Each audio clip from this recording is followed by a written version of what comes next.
my esteemed colleague Julie is in the spotlight today. Born in Estevan, Saskatchewan, Julie moved to Alberta as a child. Julie completed her education in Alberta, including a Bachelor of Science in Agriculture from the University of Alberta and a Bachelor of Social Work from Grant MacEwan University. Julie worked for Alberta Agriculture and Forestry for 30 years and also worked in the private sector for 5 years. Julie lives in Sherwood Park, Alberta, and she's married to a wonderful man, and she's a mother to 3 amazing adult children. Please welcome Julie Toma. Julie, welcome to Spotlight. Thank you. This past week, this Friday, you had your last working week, at least for now, until you choose otherwise. Great. So what's in your mind right now? How are you feeling when you are stepping into a new episode of retired life? Very different from your working life. Well, it's going to be different. There's no doubt about that, Roshan. I have a multitude of feelings for sure. I think the first one though is I am very excited. I'm really excited to start this new chapter. It's a blank page. It's up to me to do whatever I want, whenever I want, however I want, with whoever I want, and I'm going to move forward with that knowledge. This blank book for me to fill up, but at the same time, it's a huge change for me. I've worked for 35 years, and that's kind of what I've done. I've raised a family in the meantime, but on a day-to-day basis, this is what I do. I go to work, I show up, I do my job, I work with others, I socialize with others, and suddenly that piece is going to be gone. And so when I think about that, I would be lying if I said I don't feel some anxiety about that. In fact, the whole build up to this past Friday hasn't been as easy as one would think. I have had some difficulty sleeping. I've questioned myself as to, am I doing the right thing? Is the timing right? Am I going to be able to afford this? What am I going to do with all that free time?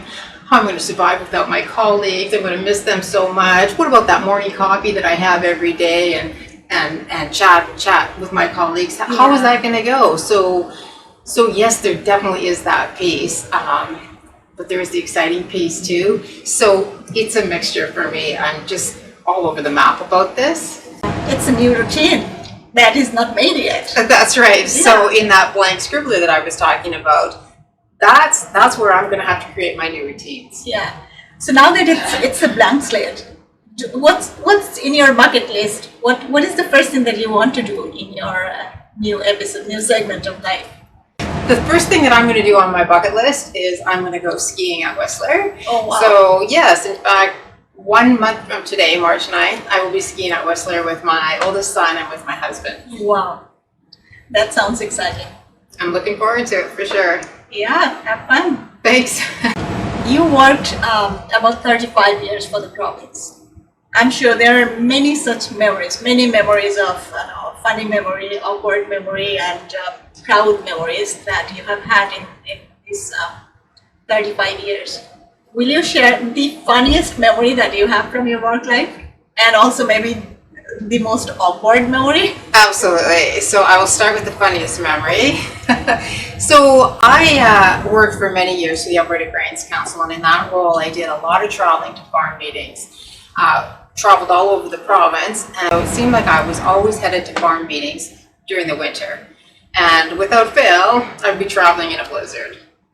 And one time, a colleague and I were on Highway 1 traveling south to a meeting, and it was during a blizzard, and so the traffic came to an absolute standstill. So we were just cars sitting on the highway all the way down Highway 2. Mm-hmm. And I would say probably about 2 hours into us sitting on the highway, the car in front of us, the door opened and a lady got out. She went to the back of her car, opened up the trunk, fiddled and bumbled away in the back of the trunk for a little while.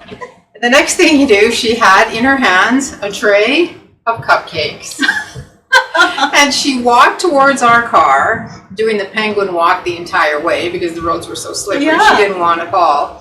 She knocked on our car door, we rolled down the window, and she offered us a cupcake. Oh, wow. So we gladly accepted, and off she went and offered as many cupcakes as she could to people in the lineup behind us. Oh wow! So how come she eventually- was storing so many cupcakes in her car? Like, So we never- she's a stranger. She was a Yes. stranger. Yeah. So we never did get that part of the story, but she must have finally, after 2 hours, said to herself, "I'm going to share these with my fellow stranded passengers."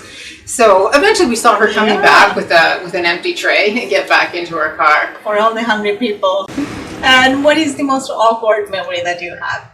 Okay, so I will tell you this story with some embarrassment. So when I first started working for the province, I worked on a contract basis. After about the first 6 months, I believe, I was offered an interview for a full-time job.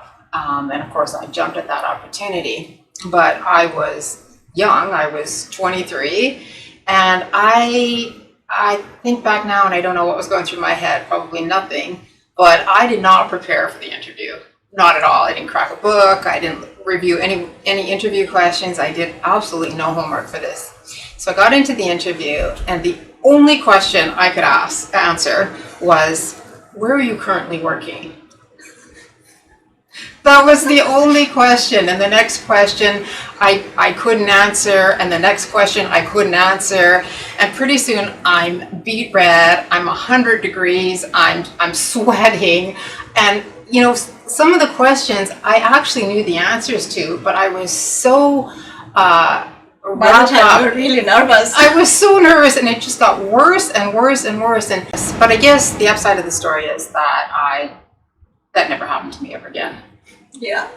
I prepared for my interviews from then on. That was a lesson for you. Absolutely. There were many times, many moments when you felt really fulfilled, really proud of your service. Will you kindly share one such memory with us?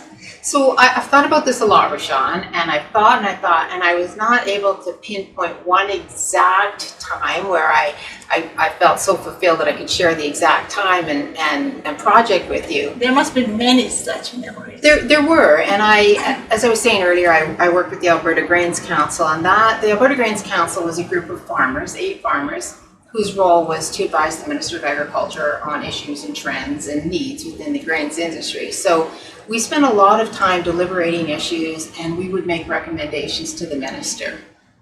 Sometimes those recommendations were acted upon, and a policy would develop, and that policy would go through, and we felt like we had a real role in that. Yeah. Other times, minister wouldn't take our advice. Sometimes he would take our advice and something was implemented right away. Sometimes he didn't take our advice at all. Sometimes he took it and it took years for it to come into play.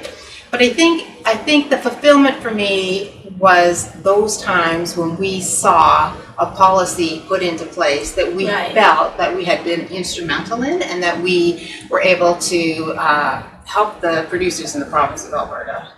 Right. From your very rich experience of serving the province, what would you advise someone like me who hasn't worked longer than 5 years yet? So what I would say to you, Roshan, so you are a policy analyst of the government of Alberta, I would say don't sit at your desk. Don't sit at your desk and start writing policy. Get out there and find out the issues that you're writing about.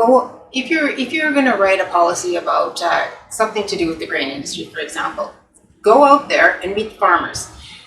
Go to their farms, see how they live, see how they work, see their operations, ask them questions. What's going on here? What works for you? What doesn't work for you? Go talk to the grain companies, same kind of questions. What would be helpful to you? What wouldn't be helpful to you? How do things work here? How do things not work? Go to the rail companies, talk to them, the same kinds of questions. So gather that information and then take it back to your desk and pull it all together, and then you start drafting. But I would say don't sit at your desk and start drafting policy when you haven't talked to the people that you're going to be affecting with those policies. I have known you, I think, for about 3 years, because 2 years I was in another ministry. And I have known some things about you. I know what a fantastic policy practitioner you are, how kind you are as a manager, and how perfectionist you are, like even when you make your coffee. But I think there are many things I do not know. So if you are to share one thing about you that I don't know, what would that be? So, Roshan, to that question, I'm going to answer you with regards to my career, because that's been the theme of today's conversation. Sure, absolutely. Yeah. So, probably what you don't know about me is that I am not a farm girl. I come from the city. I am 2 generations removed from the farm, so I don't have the farm background. And when I first told my parents that I wanted to go to university to take agriculture, my father said to me, "That's a bad idea. Your classes are going to be full of farm kids, and they're all going to have the basics, and you're not going to have the basics." And as it turned out, he was right. I didn't have the basics, and my classes were full of farm kids. But I did okay because I asked questions. I asked questions, and I asked questions, and I asked questions. And even today, 35 years later, I'm still asking questions. But I guess what I kind of want to get at with this question is agriculture is it's a great, fascinating industry, and it's vast and it's complex, and it can provide a great career for anyone.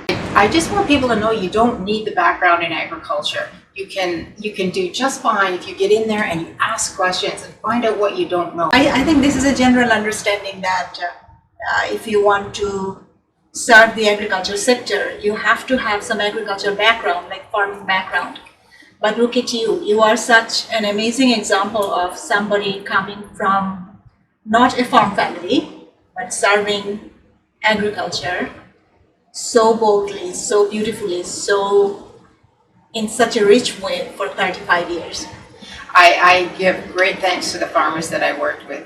Julie, I have a gift for you. I actually wanted to give you something very, very authentic Bangladeshi. So I think I managed to do that. Oh, Roshan, thank thank you. I will totally open it. Thank you. I was so not expecting something like this.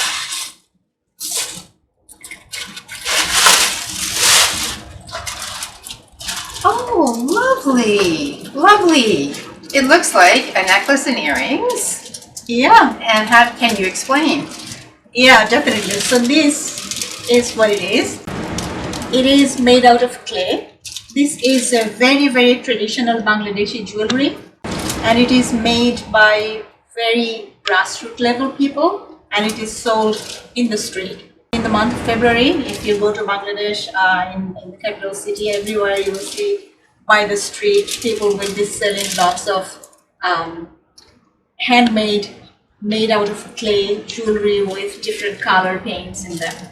That's lovely. So why do you say in the month of February? Because February is the month when we have International Mother Language Day, 21 February, and we have a month-long book fair, and lots of people want to the. It's more like a book fair and carnival. So people go there, lots of book stalls, and people read books and buy our very traditional jewelry. Oh, okay. Everybody tend to wear cotton, like it's black and white cotton saris and clay jewelries. Oh, that's lovely. I will wear that with pride. Thank you so much, Roshan. That's I'm so glad lovely. you liked it. I like that. Oh, and look, this is... Well, this is from Belgium. This is from Belgium, not Bangladesh. But no problem. I will make my way through those. Thank you so much, Roshan. I love that. I want to thank you for today. I can't even believe I'm doing an interview about my career. I never thought when I started my career that at the end of my career I'd be doing an interview about my career. I had to bug you so many times to convince you. Absolutely. My first thought was, what? No, I'm not going to do that. But the more I think about it, the more I think, what an opportunity this is, just to sit down and just a quick recap, talk about the highlights of my career. And I just really want to thank you for this opportunity. And I know we haven't worked together for too long, probably just the last 3 years of my 35 years, but it has been an absolute pleasure, and thank you. Pleasure is all mine.